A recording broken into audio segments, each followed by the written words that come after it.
Là, évidemment, ce qui était très intéressant, c'était de se dire, voilà, c'est un lieu qui a la particularité d'être un lieu patrimonial et de mémoire très fort, et qui a aussi cet équipement très particulier qui lui-même peut produire du son, est un équipement en lui-même de création.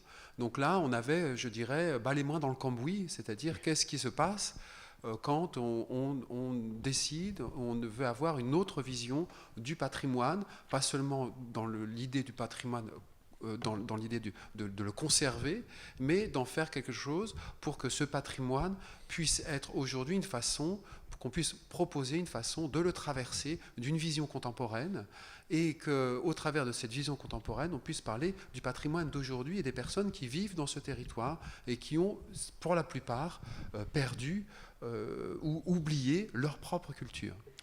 En sachant qu'il faudrait peut-être le dire que ton travail et ta compagnie est très préoccupé par justement la musique, non pas simplement la musique, mais la musique en situation d'espace et de relation à un environnement. Tout à fait, tout à fait. Donc je réalise un travail depuis pas mal d'années autour du patrimoine et du jardin, etc. Et donc voilà, c'est quelque chose qui me questionne beaucoup. Et moi-même aussi, dans mon passé, j'ai fait beaucoup de musique d'opéra, etc. Donc voilà, c'est quelque chose, passer de l'un à l'autre. J'ai fait beaucoup de chansons, la musique populaire, l'opéra, la musique contemporaine. Pour moi, c'est à peu près, bon bref. Donc ce qu'il y avait d'important, c'est qu'on a réfléchi sur ce que pouvait être le lien entre un patrimoine architectural qui est aujourd'hui totalement silencieux, c'est-à-dire que le carreau de fosse est complètement vide, il n'y a plus de vie dedans, il n'y a plus personne qui travaille dedans. Il y avait aussi des machines qui étaient extrêmement bruyantes qui ont fermé. Et ce qui était très intéressant, c'était d'avoir cet énorme bâtiment, et à côté, un bâtiment tout nouveau qui s'appelle le Métaphone, qui lui-même produit du son. Donc en quelque sorte, l'un faisait face à l'autre, l'un était silencieux et pas l'autre. Donc ce que j'ai proposé, c'est que le Métaphone soit une sorte de caisse de résonance, de caisse sonore, résonante et musicale, de ce que pouvait représenter le carreau de fosse en lui-même. Donc on a réalisé cela en 2 temps. On a fait déjà j'ai proposé de faire une création qui s'appelle les 12 coups du Métaphone. L'idée, c'était de revisiter toutes les pièces, les salles, les différentes salles du carreau de fosse, et de travailler sur la sonorité de ces pièces, sur leurs caractéristiques et sur leur patrimoine sonore, si j'ose dire, pour revisiter ces lieux qui sont aujourd'hui totalement silencieux. Donc j'ai réalisé ces 12 pièces-là, et aussi j'ai imaginé que toutes ces pièces faisaient partie d'un parcours de l'ouvrier allant travailler au fond tous les jours. Donc effectivement, à 8 heures, c'est la salle des douches, parce que c'est là que l'ouvrier se change, etc., etc. Donc ça a été la première chose, c'était le patrimoine en tant que patrimoine architectural et patrimoine, je dirais, sonore. Et la deuxième chose, nous allons travailler l'année prochaine sur un autre projet, qui est sur le patrimoine immatériel des communautés étrangères qui sont venues travailler au 9-9 bis, ou plus généralement dans le bassin minier, et qui ont apporté avec eux leur propre culture, qu'elle soit musicale, qu'elle soit familiale, qu'elle soit religieuse, et qui ont, je dirais, maillé le territoire pendant quasiment un siècle, et qui aujourd'hui en ont toujours trace. Il y a toujours une forte communauté polonaise, il y a toujours une forte, comment dirais-je, communauté d'origine marocaine, etc. Donc voilà, donc on a voulu prendre un axe complètement différent par rapport donc à ce territoire et à l'identité du 9-9 bis. Voilà. Complètement différent, peut-être pas tout à fait complètement différent, c'est-à-dire une autre abord de cette relation de l'identité patrimoniale, culturelle et de la place de la création musicale. On va y revenir parce que c'est des questions fondatrices. On va terminer ce premier tour, si j'ose dire, de dialogue avec Benoît Delacaisse. Donc, pour la Maison de la Culture d'Amiens, vous vous occupez de la programmation musicale, la Belle Bleue, tout ça, voilà. Bon. Oui, bonjour. Donc, Maison de la Culture d'Amiens, on l'a dit, c'est une maison importante, historique, puisqu'on fêtera les 50 ans l'année prochaine. C'est une maison de la culture pluridisciplinaire qui a conservé le projet initial de Malraux, c'est-à-dire d'avoir toutes les disciplines au-delà du spectacle vivant également, on a également des espaces d'exposition, qu'on a un cinéma, qui est un cinéma art et essai, qui assure une permanence dans la programmation, dans la maison. On a également, depuis 6 ans, un festival de jardin et d'art plastique qui se passe dans un site particulier à Amiens que sont les ortillonnages. Voilà, donc on est sur différents tableaux. En effet, pluridisciplinarité, ce qui fait qu'on est dans la création et dans la production à différents endroits, dans le théâtre bien évidemment, avec des artistes associés à cette maison, des artistes dans une forme de compagnonnage également, en danse et en musique au travers de notre programmation, mais également du Label Bleu. Pour ce qui est de la programmation de la Maison de la Culture, donc c'est vrai qu'il y a aussi d'autres lieux sur Amiens qui font de la musique. Il y a la scène de musique actuelle qui est très active, donc on essaye de ne pas entrer forcément dans ce champ-là. Nous, on avait un objectif à Amiens. Quand Gilbert Fillinger, le directeur, est arrivé en 2005, il y avait un déficit de public un peu global sur les spectacles, mais beaucoup sur la musique. Donc son objectif a été de faire revenir le public, de recréer un public musique à Amiens. Essentiellement un public musique classique, puisqu'il y avait quand même à Amiens, il y a l'Orchestre de Picardie et la Maison de la Culture est le lieu de concert de l'Orchestre de Picardie sur le territoire, sur la zone d'Amiens. Donc cette volonté de ramener le public musique s'est fait au travers d'une programmation qui était d'une part, donc l'Orchestre de Picardie, réaffirmer sa place sur le territoire, l'accueil de grands orchestres, grandes formations, et l'accueil de solistes prestigieux, entre guillemets, sur un registre musique de chambre, dans un répertoire qui est 18e, 19e, 20e siècle. Voilà. Donc au bout de 10 ans, on peut dire qu'on a réussi, je pense, à refaire venir un public qui avait complètement déserté la maison, qui était parti soit sur Paris, soit sur l'île, ou même sur la Normandie, parce qu'on est quand même juste à côté de la Normandie. Donc l'objectif a été remporté, accompli. Voilà.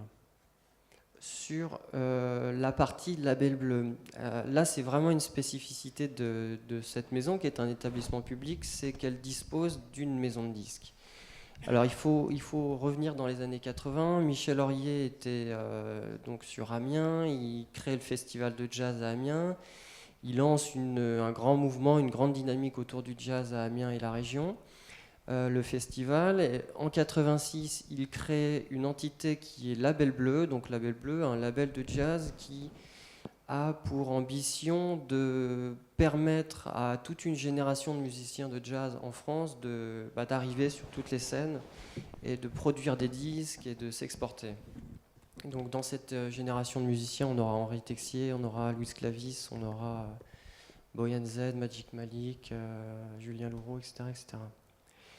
Le Label Bleu devient une entité de la Maison de la Culture avec un statut de URL, actionnaire unique, la Maison de la Culture, donc un statut un peu hybride, une maison de disques dans un établissement public, avec une totale autonomie de gestion et de direction artistique. Plus tard, Michel Aurier deviendra également le directeur de la Maison de la Culture d'Amiens, donc il aura les casquettes de directeur du festival, du label de la Maison de la Culture. Progressivement, il va quand même laisser la main du label à quelqu'un qui s'appelle Pierre Valfis, qui dirigera également le festival de jazz. Une période très très très difficile dans les années 2000 avec l'effondrement du marché du disque a fait qu'on a complètement arrêté la production pendant presque 10 ans, entre 2004 et 8 ans on va dire, jusqu'en 2012. On a arrêté la production, on s'est concentré sur le catalogue des albums qui avaient été déjà enregistrés. Il y a quand même presque 230 albums au catalogue de Label Bleu. C'est un des plus gros catalogues de jazz en France, si ce n'est le plus grand. Et à partir de 2012, c'est-à-dire après être sorti d'une situation financière qui était critique pour le label, on est reparti sur les chemins de la production. Donc avec un travail à la fois aux côtés des artistes historiques du label, comme Henri Texier ou David Krakauer, et puis une envie d'aller chercher une nouvelle génération, comme Thomas de Pourquerie ou Édouard Perrault aujourd'hui. Entre-temps, le label a changé de statut, il est devenu une partie à part entière de la Maison de la Culture. On a intégré le passif du label. Voilà, ce qui est intéressant aussi avec ce label, c'est qu'il a permis de doter la Maison de la Culture d'un studio d'enregistrement. Donc on a un studio qui a été entièrement refait cette année, qui a recommencé à accueillir des productions également cette année. On a eu Thomas de Pourquerie, Texier est déjà revenu, on a Daniel Zimmerman l'année prochaine. Donc il y a une activité qui est en train de reprendre et qui est en train de recréer, je dirais, la dynamique jazz qu'il y a pu y avoir dans les années 90 à Amiens. Du moins, c'est l'objectif. Merci. Une précision institutionnelle sur l'articulation, j'allais dire, d'un domaine public qui est celle d'une maison de la culture et celle d'une structure de forme privative. Au fond, au départ, comment vous venez de parler de la récupération totale par la maison de la culture, qu'on comprenne bien comment ça s'articule.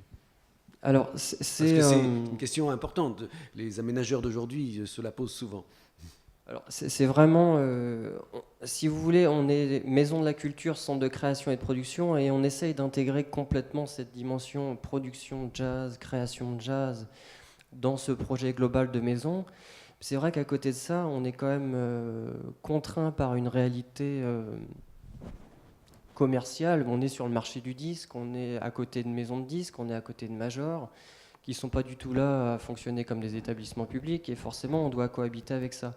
Donc ça nous impose à nous d'avoir un fonctionnement qui est celui d'une part d'un établissement public dans ce qu'il peut avoir de positif dans son rapport à l'artiste, dans son envie de travailler avec des artistes, de les accompagner, de les montrer, de les faire rayonner, et de faire cohabiter ça avec une dimension, avec des objectifs commerciaux, et le fait qu'il faut quand même assurer une pérennité au label d'un point de vue financier, et qu'il ne faut pas se planter non plus sur la production de disques, de musique. Ce que je peux rajouter, c'est qu'on est éditeur des œuvres aussi, qu'on enregistre chez nous. Donc on a une partie éditoriale importante, on a 1400 œuvres à la SACEM. Merci, on aura peut-être des questions autour de cela. Ce qu'il y a d'intéressant après ce premier tour, et j'insiste pour dire qu'on va essayer de dialoguer, j'espère, entre tous ceux qui sont ici et qui visiblement sont tous plus ou moins professionnels de la question. Pour résumer, c'est pas résumer, mais des axes forts apparaissent à travers tout ce que vous avez pu dire. L'axe de l'identité, cette question de l'identité qui était effectivement problématique au tout départ, semble fondatrice de vos activités en fonction des réalités territoriales telles qu'elles sont. Vous avez bien dit, il y a c'est pas la Côte d'Opale, c'est pas la même chose que le bassin minier, et ça sera pas la même chose qu'un autre espace territorial. Et ça, c'est une réalité historique, si j'ose dire. Est-ce que la réponse culturelle, est-ce que la réponse de ceux qui ont pour mission d'être les transmetteurs et les passeurs de cela doit en tenir compte? Visiblement, oui, mais de quelle manière et jusqu'où doit-on en tenir compte? Parce que j'entends cela très fortement à l'intérieur de ce que vous dites. Jusqu'où doit-on aller? Parce qu'on le sait bien dans ce qui est en ligne de mire de ce qui va se passer peut-être, c'est qu'on demande souvent aux acteurs culturels de donner des réponses qu'ils n'ont pas forcément envie de donner en première exigence. Donc voilà, ça c'est une question fondatrice et peut-être qu'on pourrait revenir là-dessus, sur votre travail là-dessus.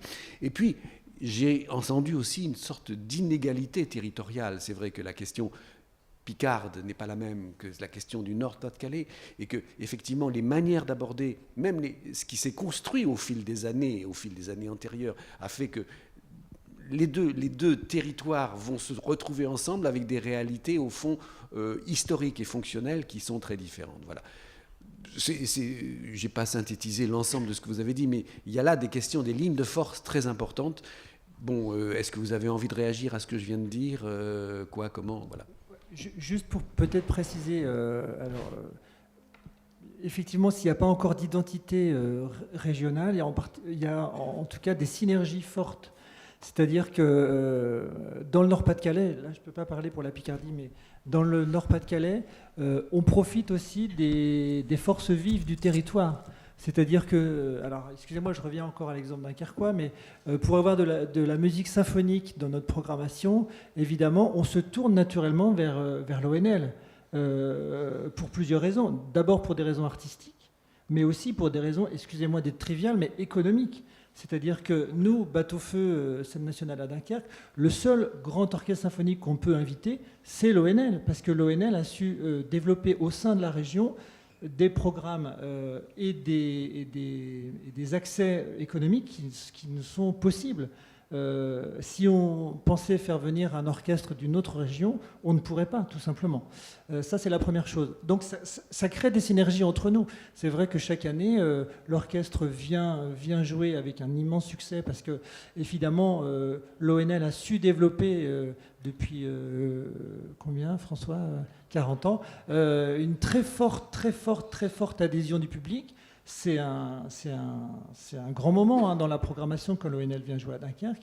Et on essaie de choisir des programmes où il y a une ouverture comme ça vers, en tout cas, le XXe siècle, parfois la création. Voilà, ça c'est pour parler des synergies. Et les autres synergies, c'est aussi qu'on arrive quand même dans cette région à s'organiser sur de la diffusion, du co-accueil de la création-diffusion, si je puis dire. Je prends un exemple qui nous a réunis l'an dernier autour d'un opéra qui s'appelait 50 millions de vues. Je ne suis pas sûr du 50, si c'est ça, 50. Alexandre Marquéas et Nathalie Negro. Et on a profité d'une synergie régionale avec la Clé des Champs, qui est une structure régionale de diffusion pour le lyrique, pour la musique lyrique.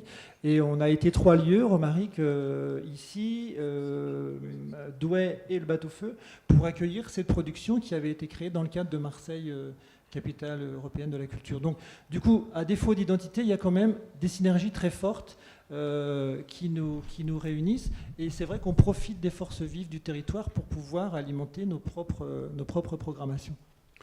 Ça, ça traverse tout ce que vous avez pu dire. Effectivement, ce type de travail ne peut être possible que justement par ce maillage des acteurs les uns avec les autres. Oui, absolument, mais c'est aussi dans l'autre sens. C'est-à-dire que pour nous, quand on pense aussi à la programmation, quand on pense à la diffusion, on s'appuie sur des partenaires forts dans la région, principalement Nord-Pas-de-Calais, comme le Phénix d'ailleurs, puisque demain nous serons ici avec Jeff Mills, avec une création d'ailleurs très, très intéressante pour répondre aux musiques actuelles, pas musiques actuelles. On va y revenir à ça. Bon. Donc ça, c'était tout à fait bien. C'est vrai que Jeff Mills, c'est... La même chose avec Dunkerque et avec d'autres partenaires. Donc nous essayons, et de plus en plus, de nous appuyer sur des structures partenaires dans la région, et pas seulement essaimer et mettre au tableau, voilà, nous avons fait 250 villes, etc. Oui, mais quel travail avec ces 250 communes, etc. Donc ça, c'est quelque chose que nous allons encore approfondir. D'autres réactions par rapport aux questions? Bon, peut-être oui.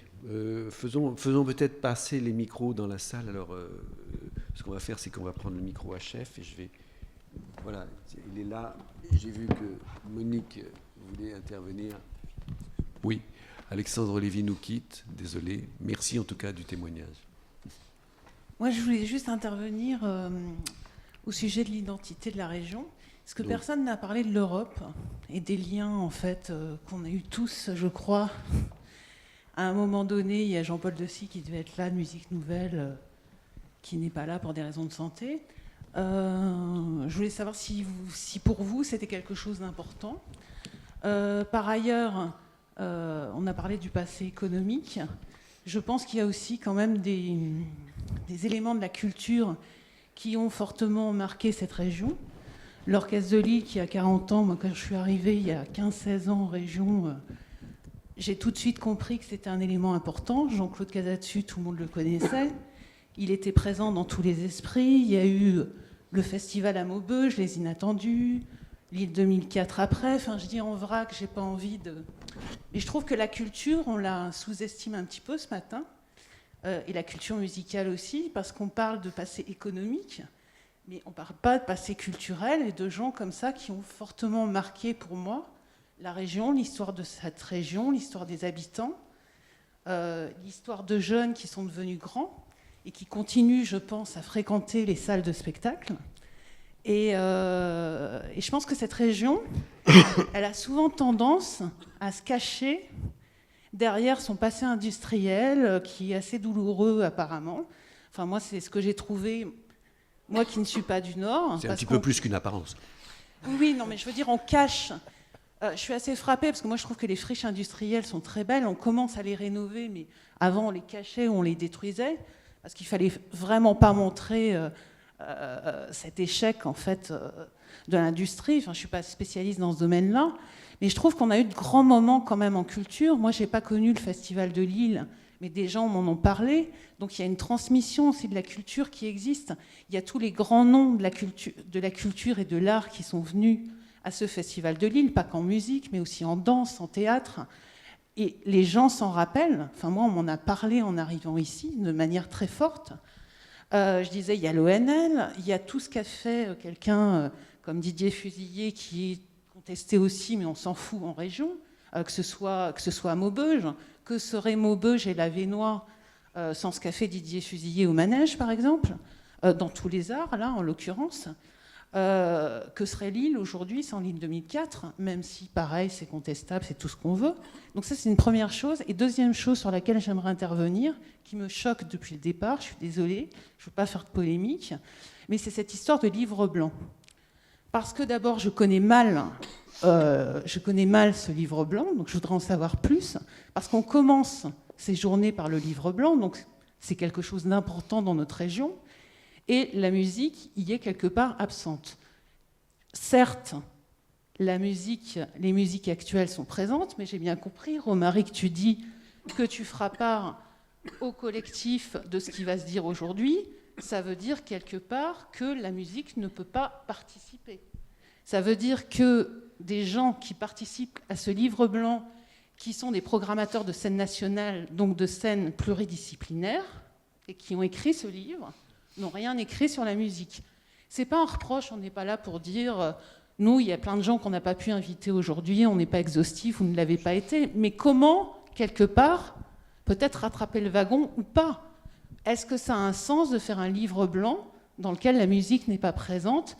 Alors, où il y a une certaine musique, mais justement, est-ce qu'il faut faire la différence ou pas? Enfin, voilà. Alors, il y a deux questions. Je pense que les acteurs vont répondre. Romaric, tu vas peut-être répondre sur le livre blanc. Rappelons bien les deux questions qui me semblent... La première me semble... Enfin, j'ai eu l'impression quand même que nos invités tenaient compte du passé culturel. Lorsqu'on parle d'une fosse d'orchestre, ça veut bien dire qu'il y avait une fosse d'orchestre et qu'on tenait compte d'une histoire et que justement avoir maintenu cette histoire me laissait penser qu'on était... que vous interveniez en tant que continuateur d'une culture qui a été, même si elle a pris une autre forme. Pardon, hein, je ne suis pas en train de polémiquer, mais voilà. Ça, c'est la première question. La deuxième question sur les livres blancs, effectivement, peut-être Romaric, que tu peux intervenir. Oui, peut-être Christophe, mieux que moi d'ailleurs aussi. Juste hein, pour le livre blanc, donc il n'y a pas de spécificité musique, mais il n'y a pas non plus de spécificité théâtre, il n'y a pas de spécificité danse, il n'y a pas eu d'approche générique, il y a eu une approche sectorielle avec les syndicats et les représentants qui ont travaillé au livre blanc.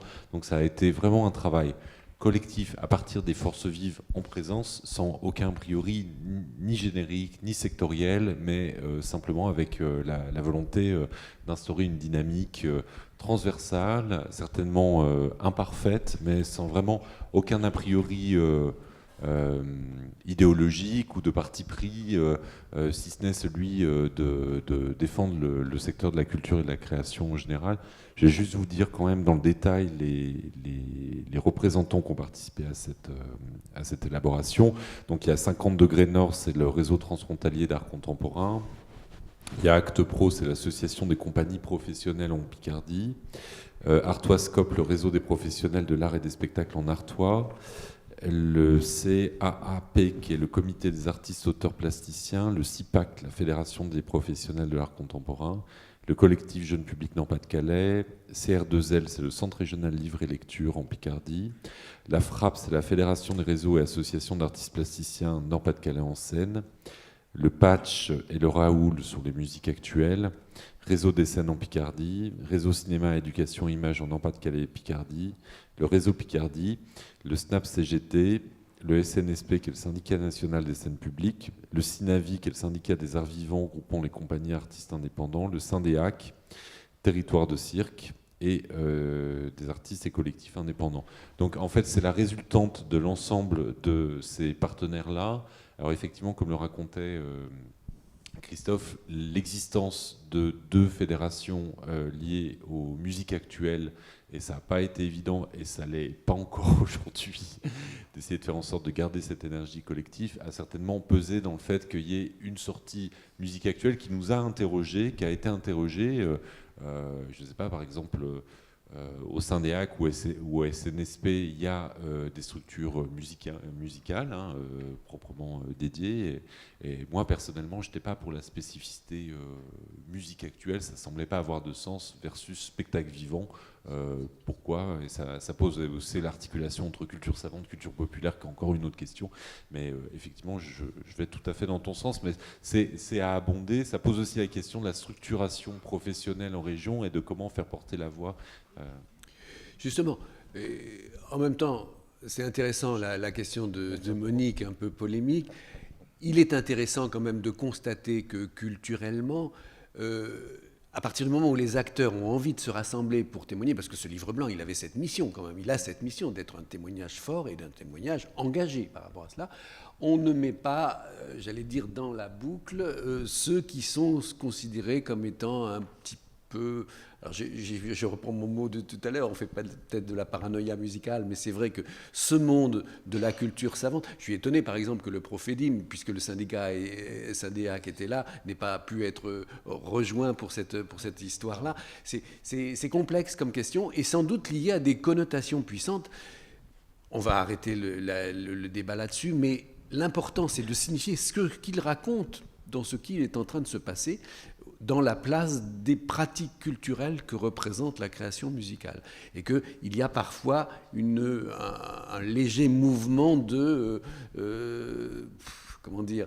Vous avez des pratiques musicales qui ne sont peut-être moins impliquantes ou qui donnent l'impression d'être moins impliquantes sur l'espace territorial et sur la vie des gens, ce qui est totalement faux, on le sait bien, mais c'est important de le redire. Je veux bien dire quelques mots, étant, nous sommes adhérents au réseau Fédélima et Raoul, donc je peux dire quelques mots là-dessus. En fait, ce livre blanc, il a été aussi créé, il a été écrit très très rapidement. C'est-à-dire qu'en effet, les premières réunions sont tenues au mois de février, mais en fait, ça a été écrit grosso modo en 3 semaines, entre le 1er septembre et le 20 septembre. Enfin, je caricature, mais et en effet, la résultante du livre blanc, c'est vrai qu'on peut s'interroger sur la notion de spectacle vivant, musique actuelle, etc. On peut s'interroger.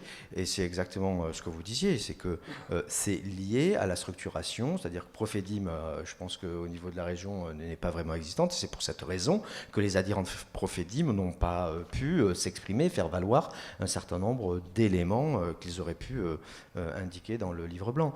Après, objectivement, ce livre blanc et la restitution du livre blanc à Amiens a quand même été une belle réussite, parce que c'était quand même la réunion d'un certain nombre d'acteurs culturels, que ce soit le spectacle vivant, la lecture, etc. Et il y a eu à la fois des présentations, il y a eu des débats de qualité. Et c'est quand même assez rare quand notre secteur professionnel vient dans à la fois une étude de constat, d'état des lieux, et vient ensuite dans de la proposition, et dans la proposition de co-construction de politique publique avec nos élus. Donc je pense que ça mérite objectivement d'être salué. Enfin, je me permets de dire ça puisque quand j'étais à Paris, j'étais temps partiel délégué général du syndicat national des musiques actuelles. Donc je connais un petit peu le mouvement syndical et je crois qu'en tous les cas, l'action qui a été menée en Nord-Pas-de-Calais Picardie mérite vraiment d'être saluée.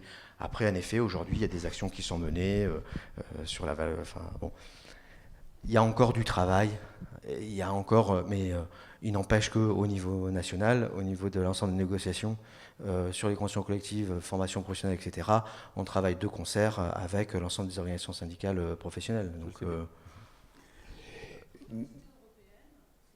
voilà, alors prends le micro si tu veux intervenir. Attends, prends le micro parce qu'on est plusieurs ici. Non, juste, j'ai parlé d'identité européenne. Est-ce que c'est quelque chose qui, pour vous, parce que je pense quand même économiquement aussi à tout ce que l'Europe a mis sur cette région, est-ce qu'il y a quelque chose qui en ressort ou pas ? Alors ça, la question transfrontalière, c'est vrai que j'aurais envie d'interpeller tous les acteurs là-dessus, pas pour clore ce débat sur la polémique. C'est pas une polémique, je pense que c'est important d'en parler. Et c'est vrai que il faut souligner, comme le disait Romaric, que c'est la seule région qui a produit un travail pareil de politique de co-construction. Le transfrontalier.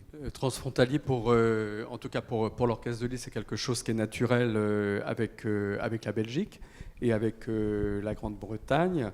Je me souviens, j'avais une première période à l'Orchestre de Lille il y a une quinzaine d'années. On avait développé pas mal de choses avec le sud de la Grande-Bretagne dans le cadre d'Interreg, etc. Donc ça, on y a travaillé, mais ceux qui pratiquent Interreg ou d'autres programmes savent que ça prend beaucoup de temps et d'énergie pour pour remplir les dossiers, le nombre de crayons qu'on a utilisés. Ça, c'est le leitmotiv des dossiers européens. Donc ça, on le sait. Nous sommes en train de travailler sur un projet international, plusieurs pays, avec l'orchestre, l'Académie de Santa Cecilia à Rome, sur des projets éducatifs. Mais plus naturellement, c'est vrai que la Belgique fait partie de notre espace. En tout cas en ce qui concerne l'orchestre, d'autant plus que la musique, voilà, c'est un langage qui est quand même universel. Donc c'est à la fois dans l'espace, à la fois dans les visites, à la fois dans les tournées bien sûr, mais également par rapport aux artistes qu'on accueille, par rapport aux compositeurs avec qui on travaille. Nous allons travailler, nous travaillons avec Yann Robin, mais nous allons également doubler ces résidences d'un compositeur étranger, un compositeur qui a des liens avec Robin, par exemple, comme Hector Parra, mais qui, lui, est catalan, même s'il a des liens sur Paris, avec l'IRCAM particulièrement.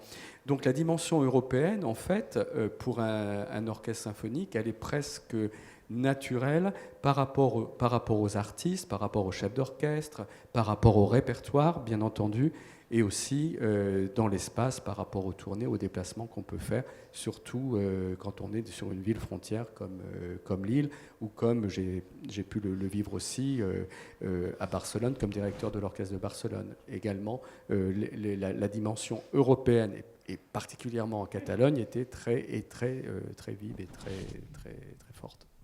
C'est valable pour l'ensemble des acteurs. On peut faire passer la question. Effectivement, nous, à Dunkerque, on est à 15 km de la frontière avec la Belgique. Alors, nous, on a la Belgique flamande en face de nous. Les relations qui s'instaurent entre nous ne sont pas exactement les mêmes que celles qui s'instaurent entre les équipements culturels qui ont en face la partie wallonne. On a profité évidemment des programmes Interreg pour développer tout un tas de projets transversaux et culturels et artistiques. Même si dans le langage de la langue européenne, ça devient de plus en plus complexe, puisqu'ils ont tendance en tout cas pour les derniers programmes, à écarter complètement la culture et de se concentrer uniquement sur des projets qui concernent le social, etc. Bon, mais voilà, on continue quand même. Et effectivement, on travaille régulièrement avec des structures culturelles qui sont basées à Bruges et à Roeselare. Avec qui on pratique. Alors, la chose la plus simple et la plus basique, c'est l'échange de spectateurs, mais aussi la diffusion de spectacles communs et la création de spectacles en commun. Donc oui, il y a une très forte...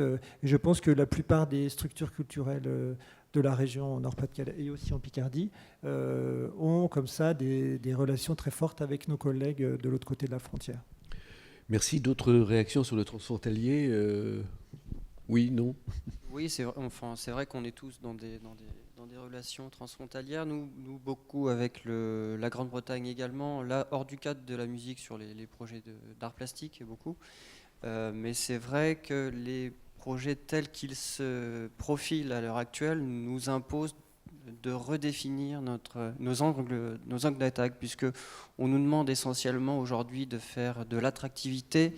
Du moins, c'est un peu écrit comme ça entre les lignes dans les dossiers, ou même pas du tout entre les lignes d'ailleurs, ou de travailler sur la dimension touristique. Donc ça nous demande à nous, évidemment, de modifier le contenu, de nous adapter aux exigences si on veut rester dans cette dynamique européenne, qui est un soutien important, évidemment, pour nous, pour nos projets. Voilà. Ça, c'est très important, et ces changements d'intitulé, dits ou non dits, sont essentiels et courent aussi sur les problématiques territoriales. Vous avez parlé juste avant les dossiers, on vous demande de l'action sociale plus que de l'action culturelle, on vous demande d'être un attractif territorialement sur le plan du tourisme. Est-ce que, alors là, c'est une question plus générale, est-ce qu'il n'y a pas un poids de plus en plus fort auprès des acteurs culturels pour arriver à faire passer vos projets personnels spécifiques autour de la création musicale, puisque c'est ce qui nous concerne, mais on est obligé de les passer au filtre d'intentions extérieures qui... Il n'y a pas qu'en Europe. Prenez le micro si... C'est une dérive générale. Ces histoires de filtres, etc. En tout cas pour un orchestre symphonique, et la musique symphonique en général, les orchestres, on leur demande d'être autre chose finalement que leur vocation première. Et puis bon, ça peut être parfois légitime, et parfois c'est effectivement des filtres par lesquels il faut passer pour remplir les critères de subventionnement, etc. Mais bon, voilà, et c'est pas seulement l'Europe, c'est au niveau national, et on verra ce que ça va être avec la nouvelle région et les nouveaux gouvernements régionaux. La question que ça pose en filigrane ou pas en filigrane, comment vous, acteurs culturels, vous réagissez? Et c'est valable, cette question est valable à tous ceux qui sont ici. Comment réagissez-vous? En disant, moi je suis mon chemin, quelles que soient les injonctions dites ou non dites sur mon projet culturel ou pas. Voilà. Concernant l'Europe, nous on était inscrits dans un projet Interreg avec l'itinéraire de la culture industrielle, donc avec une approche là par contre patrimoniale. Mais ce que nous avons fait aussi par exemple l'an dernier, puisqu'on a des thématiques, on a des temps forts qui lient les éléments musicaux et le patrimoine, on a travaillé en fait avec des Anglais sur le sujet en fait des grandes grèves en Angleterre en 1982, et donc on a eu un week-end là-dessus, on a fait venir des brass bands, on a fait venir, parce que par rapport, on parlait évidemment de la situation économique, etc. Mais enfin, l'histoire aussi de ce territoire, c'est une histoire culturelle avec les harmonies, les fanfares. Et de facto, nous avons un festival d'ailleurs qui se déroule au mois de juillet qui s'appelle Les Rutilants, où nous valorisons, mais là c'est pareil, de nouvelles écritures par rapport. On n'est pas sur les fanfares, les répertoires militaires du XXe siècle. Donc voilà, pour répondre à votre question sur l'adaptation, etc., c'est quelque chose qui a déjà été pensé en fait quelque part dans le projet sur lequel je suis. C'est-à-dire qu'en effet, là on vient d'ouvrir une salle de séminaire, des salles de réunion qui ont vocation à être louées. C'est-à-dire que nous sommes dans une réflexion aussi de comment à un moment on génère de nouvelles recettes et des recettes pour... ça c'est le premier élément. Le deuxième, le métaphone. Le métaphone c'est avant tout un lieu de diffusion, un lieu de création. Néanmoins, ça peut être aussi, on l'a loué, il nous est arrivé de le louer pour des séminaires d'entreprise. Alors après, c'est vrai qu'on a nous un potentiel du fait du site. Et là, l'idée, c'est comment à un moment on accueille des entreprises, mais au-delà du fait d'accueillir les entreprises, comment on leur propose autre chose que juste des lieux. C'est-à-dire comment, dans leur parcours de travail, une salle de séminaire par exemple, aujourd'hui, c'est de dire, si on accueille une entreprise en fin de journée, il faut qu'elle puisse visiter, que les collaborateurs puissent visiter le site, puissent comprendre où ils ont mis les pieds pendant cette journée-là. On est extrêmement sollicité, c'est vrai, mais c'est, vous voyez, c'est quelque chose, je n'étais pas du tout là-dedans avant. Je suis en train de réfléchir à la définition d'une nouvelle fiche de poste, enfin d'une fiche de poste, le recrutement d'une personne qui sera en charge de l'allocation des mécénats et clubs d'entreprise. On en est aussi réduit à ça. Quand on a un potentiel comme le nôtre, c'est où est-ce qu'on fixe le curseur pour ne pas totalement modifier, parce qu'il faut faire très attention. Nos élus, si on commence à générer des recettes, auront peut-être tendance à nous demander d'en générer de plus en plus pour eux-mêmes diminuer leur propre contribution. Vous posez une question, c'est drôle parce que vous avez répondu à une question que je n'avais pas posée, mais c'est formidable. Vous avez parlé effectivement de cette manière de trouver d'autres sources de financement. Moi, ma question, elle était plus sur le projet culturel lui-même. Est-ce que vous infléchissiez le projet culturel? D'une certaine manière, c'est un infléchissement du projet culturel que de dire mes espaces, d'une certaine manière, je les rentabilise autrement. Mais je crois que vous vouliez réagir. Moi, je ne suis pas sûr que ça soit infléchir. Je pense qu'on peut consolider notre projet. On peut consolider. Peut-être que j'ai un mot qui n'est pas le bon. Oui. C'est-à-dire qu'en fait, on peut avoir un projet et tenir ce projet-là, mais pour pouvoir, en effet, accueillir des artistes en résidence, pour pouvoir faire des créations, pour pouvoir diffuser des œuvres, etc., eh bien, il y a une nécessité de ressources. Et quelque part, en tous les cas, moi, en 3 ans, on a beau avoir, nous, des élus sur notre territoire très interventionnistes, ils ne sont jamais intervenus dans le projet que j'anime. Une réaction. Mobilisez aussi vos questions, hein, parce que c'est quand même des thématiques fortes que nous sommes en train de soulever. Oui, en vrai, pour continuer un peu, moi je pense qu'en effet, aujourd'hui, il va falloir s'adapter sans faire les concessions artistiques et il faut toujours garder l'exigence d'un projet qui est digne de ce nom. Et justement, je veux dire que dans l'avenir, c'est l'exigence de notre projet qui va fonctionner ou qui ne va pas fonctionner. Enfin, c'est-à-dire que c'est ce qu'on défend qui va, entre guillemets, séduire ou... c'est pas juste votre équilibre financier. Voilà, donc on va pas... Si on mélange tout et qu'on réduit sur un plus petit dénominateur, ça ne va pas convaincre. Donc il faut garder cette exigence. Mais il ne faut pas non plus être imbécile et regarder un peu ce qui se passe. Les évolutions de la fréquentation des publics, de l'écoute des publics, du regard, de la manière dont ils regardent l'offre culturelle, la création artistique, musicale ou numérique. Nous aussi, on travaille sur un festival depuis 18 ans qui mêle l'art et les technologies. On voit que ça a changé depuis 18 ans, et donc il faut s'adapter aussi à ça. Il faut s'adapter aussi aux politiques, aux hommes et femmes politiques nouveaux, actuels, qui viennent d'arriver ou qui vont arriver. Alors, ils auront un pouvoir, d'ailleurs peut-être un peu plus faible, dans le sens que peut-être les moyens qu'ils auront à distribuer ou à allouer seront peut-être moins importants que leurs prédécesseurs. Donc il va falloir aussi qu'on regarde comment on peut faire évoluer aussi notre projet pour qu'il y ait des bases financières fortes, suffisantes en tout cas. Donc créer des collaborations, des mutualisations, des synergies, des associations avec d'autres acteurs, des acteurs économiques, et autres acteurs culturels. Je pense aussi que les projets musicaux, puisqu'on parle de musique, ils doivent dès la naissance être échangés, partagés entre les artistes et les lieux. Et que souvent les projets arrivent une fois qu'ils sont tout bouclés et puis voilà, on les propose aux lieux. Et les lieux les prennent pas. Je pense qu'il faut une association qui soit beaucoup plus forte, voire même dans... Alors ça, on me dit non, c'est pas possible. Mais même dans le programme, enfin, je veux dire, qu'on puisse discuter ensemble pour le meilleur, pas pour le pire, pour le meilleur. Et enfin, vous touchez une question très importante. D'accord. Et enfin, je vais te parler quand même des moyens, des politiques, nouvelles régions. Il y a eu un nouveau département là depuis quelques mois, le département de l'Oise par exemple. Il arrive là et c'est 40 à 50% de baisse des subventions pour la culture. Alors on va dire et la culture et le sport. Voilà. Pas obligatoire, on baisse. Cette année, l'année prochaine, combien encore ? Le département est un acteur assez important sur le plan culturel dans l'Oise. Donc c'est une catastrophe comme ça qui va avoir lieu là sur 2016 et notamment bien sûr sur le dernier trimestre 2016. Donc on abandonne quoi ? La création, la production et voilà. Tout ça c'est aussi des choses dont il va falloir tenir compte aujourd'hui, demain en 2017. Nous on a 3 salles. On a une salle, le Théâtre Impérial, c'est 800 places, l'espace Jean Legendre, c'est 880 et 200. Il faut aussi une offre. Donc c'est des grands plateaux. Enfin bon, il y a toutes ces choses qu'il faut mettre dans l'équation, et avec toutes ces inconnues, et en effet regarder l'avenir en ayant à la fois de l'ambition et même le sentiment d'être attaquant plutôt que sur la défensive.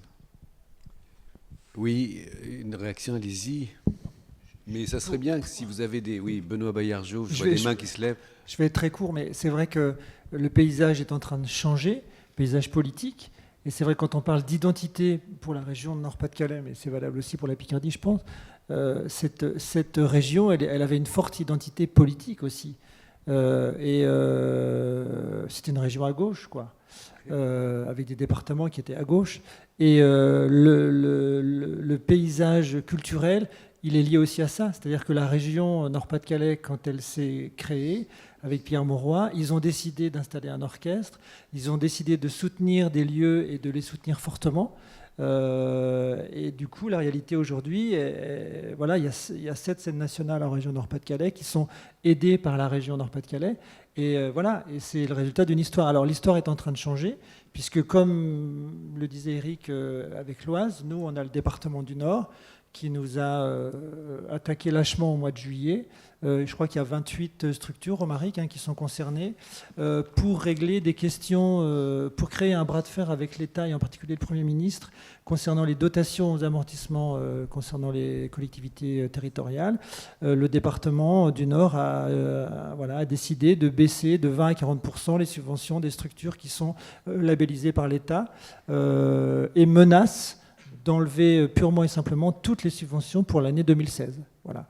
Donc du coup, en plus, on a des élections, comme vous le savez, dans très peu de temps, qui vont changer la donne. Donc cette identité du territoire, elle est aussi une identité politique et qui est en train de changer radicalement. Absolument. Benoît Baillargeau. Oui, moi je voulais revenir un tout petit peu en arrière par rapport à l'identité justement, et quelque chose que je n'ai pas entendu ce matin mais qui me paraît important.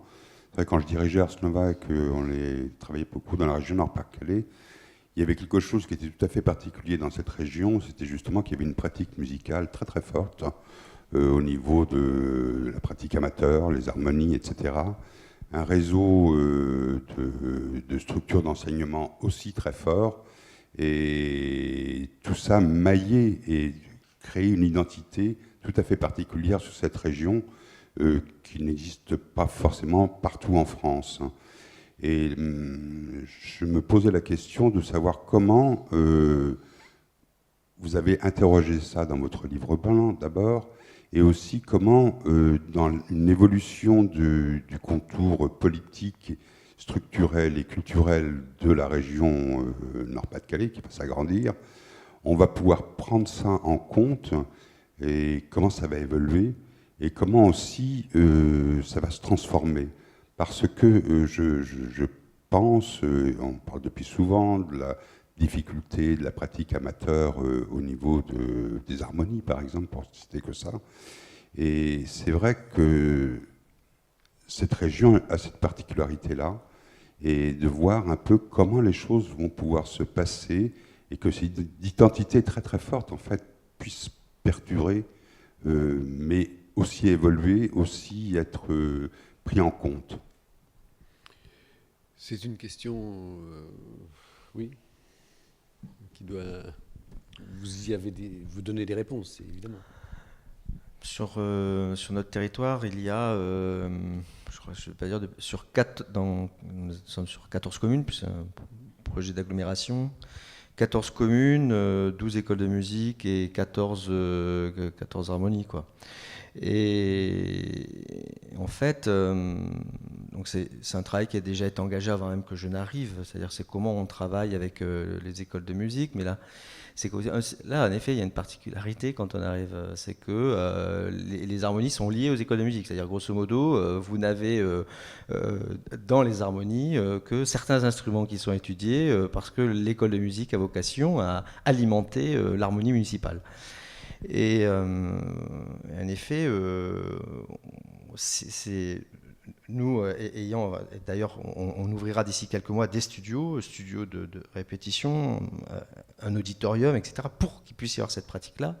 Et en même temps, Ce soir, par exemple, eh bien, on accueille, et hier, et il y a quelques mois, on accueille Médéric Collignon, qui travaille avec une harmonie locale.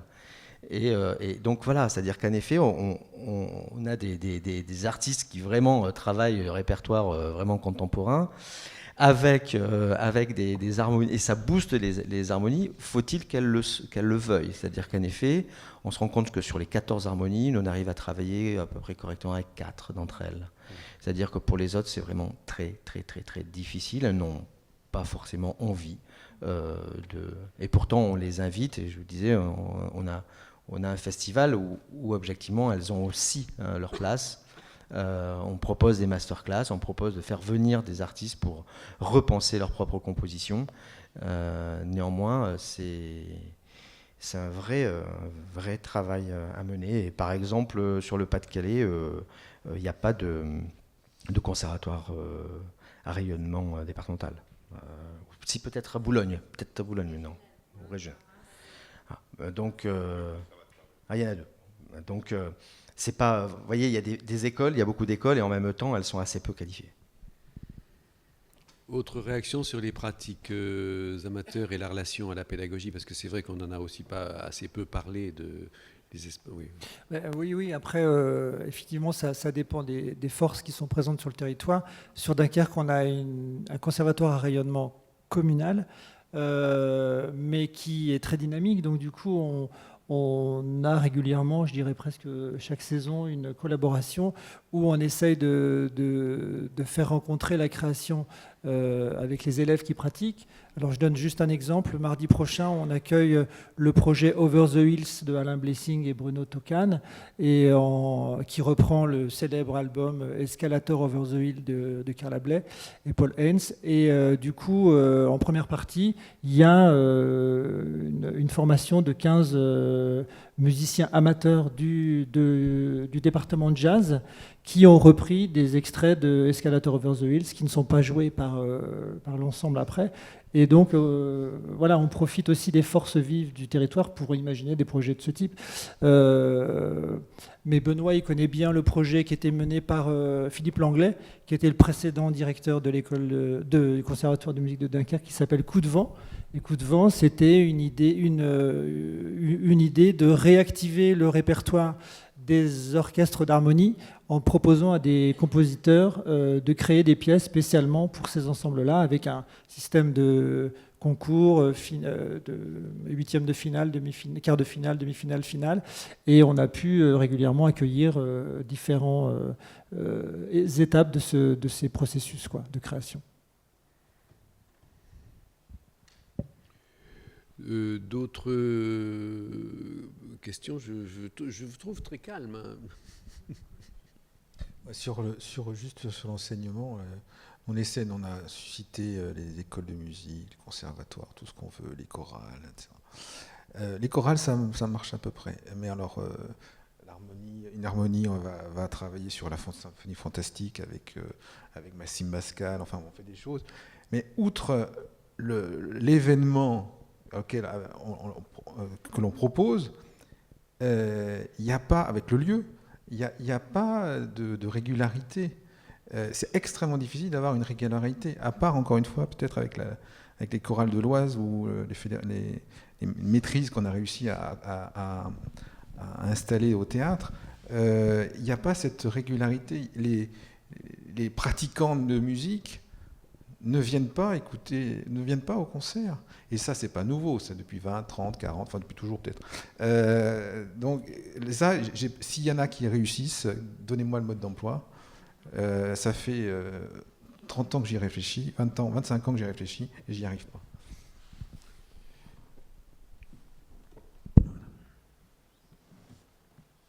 Je reviens sur ce que vous avez dit tout à l'heure sur la question des financements, parce que d'une certaine manière, vous avez abordé la question des financements, question que je ne posais pas. Est-ce qu'il est important, et bon, elle est abordée pas en sous-texte d'ailleurs, puisque la position des départements par rapport aux instructions culturelles est une manière d'intervenir directement dans le financement. Comment aujourd'hui, et en plus à à l'orée de quelque chose qui risque de muter gravement. Comment... Alors, il y a une solution, effectivement, solution. J'ai anticipé, je rentabilise autrement mon espace culturel de telle manière à trouver les moyens de mes actions. Est-ce que c'est la position de chacun ou est-ce que c'est plutôt mettre les tutelles devant leurs responsabilités en disant nous irons jusqu'au bout de ce bras de fer et l'obtention de ce que nous pensons nécessaire dans l'intervention des pouvoirs publics d'une manière ou d'une autre?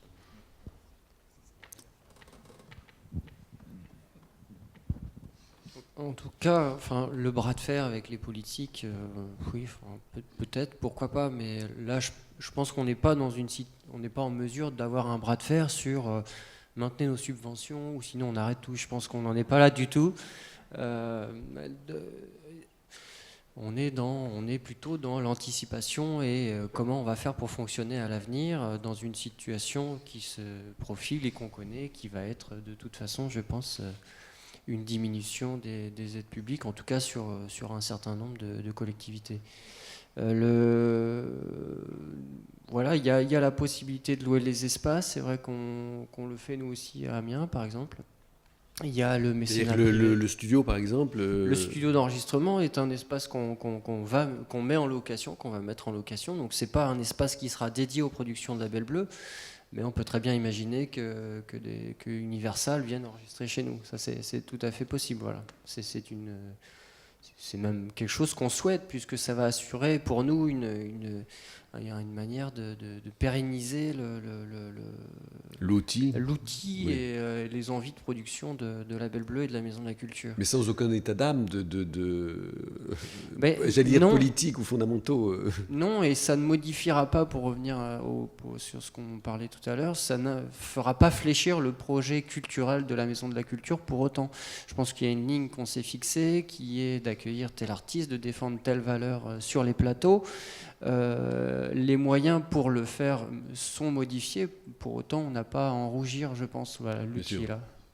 Mais je sais, pour connaître quelques directeurs de structures qui se disent, à partir du moment où je mets le doigt dans cet engrenage-là, Universal vient louer mon studio pendant une semaine, à ce moment-là j'ai une demande d'un artiste qui à la même période me demande le studio, je suis dans un cruel dilemme qui est celui de soit j'ai un gros chèque au bout du compte, soit je vais au bout de mon projet culturel. Est-ce que vous n'êtes jamais dans cette situation? Ça ne s'est pas encore présenté. Tant mieux, tant mieux. Pour l'instant. Après, je parle d'Universal, mais pour l'instant, les gens avec qui on travaille sont plutôt des labels indépendants. Donc on n'est pas dans cette logique-là. C'était un cas de figure. Mais c'est vrai que ça peut se présenter. Voilà, pour l'instant, ça ne l'est pas. Après, sur le reste des projets, on travaille beaucoup avec les fondations, évidemment. Et puis, on a quand même un club d'entreprises, d'une vingtaine d'entreprises aujourd'hui, qui assure, voilà, on a 90 000 euros comme ça sur l'année qui viennent d'entreprises, qui sont essentiellement des entreprises d'Amiens, d'ailleurs, des petites entreprises. Certaines ne sont même pas des PME, qui sont vraiment des petites entreprises. Voilà. Donc le bras de fer, on peut tenter le coup, mais je ne crois pas. Voilà. Autre réaction sur l'économie tu parlais des clubs d'entreprise, donc l'orchestre de Lille a créé son propre club d'entreprise qui était un des premiers, je crois, il y a un peu plus de 30 ans. Cela dit, les clubs d'entreprise et les mécénats interviennent sur des projets ciblés, des projets particuliers, non pas sur le structurel. Or, le problème qu'on va rencontrer, c'est plutôt sur le structurel. Et alors, évidemment, ça dépend de la taille, de la situation de chacune des structures. Donc, les réponses à cela dépendent également du contexte de la structure. C'est évident que l'Orchestre de Lille a une salle qu'il ne gère pas, mais dans laquelle il a une saison. Donc, il a des recettes au niveau de la billetterie. L'orchestre de Picardie n'en a pas, par exemple.